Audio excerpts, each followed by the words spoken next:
Yo les quiero leer algo que dice Lacan en esta cuestión de lo inconsciente en la superficie, ¿no? En una de las grandes definiciones que va a dar de lo inconsciente, en un texto que se llama Función y campo del habla, no de la palabra, como habíamos dicho antes, del habla y del lenguaje en psicoanálisis,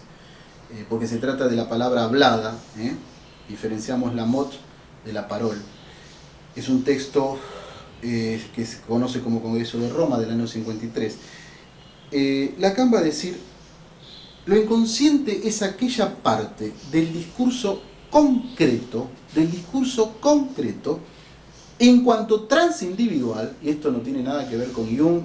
por favor, esto tiene que ver con el discurso que le llega del otro, transindividual, que falta a la disposición del sujeto para restablecer la continuidad de su discurso consciente,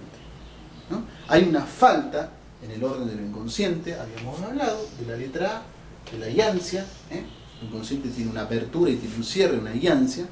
pero es el discurso concreto. Está en la superficie, en lo que también Harari va a llamar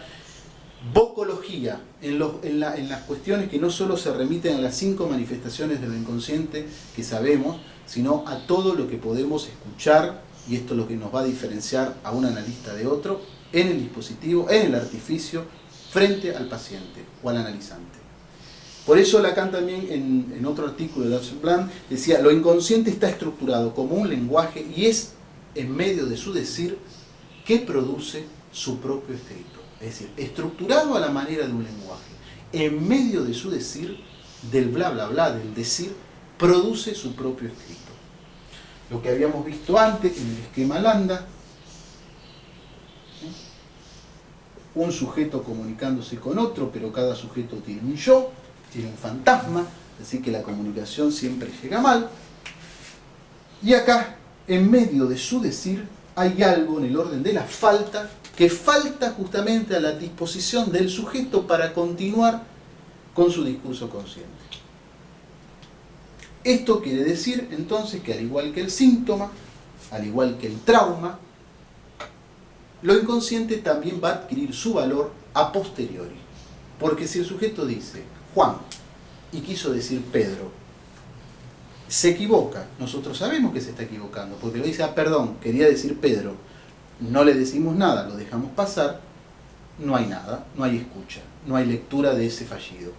Pero si le decimos, bueno, pero ¿por qué se le ocurre que habrá dicho Juan cuando quería decir Pedro? Ahí recién, a posteriori, como el síntoma, como el trauma, va a suceder algo en el orden de la resignificación o de la interpretación de eso. Por eso también,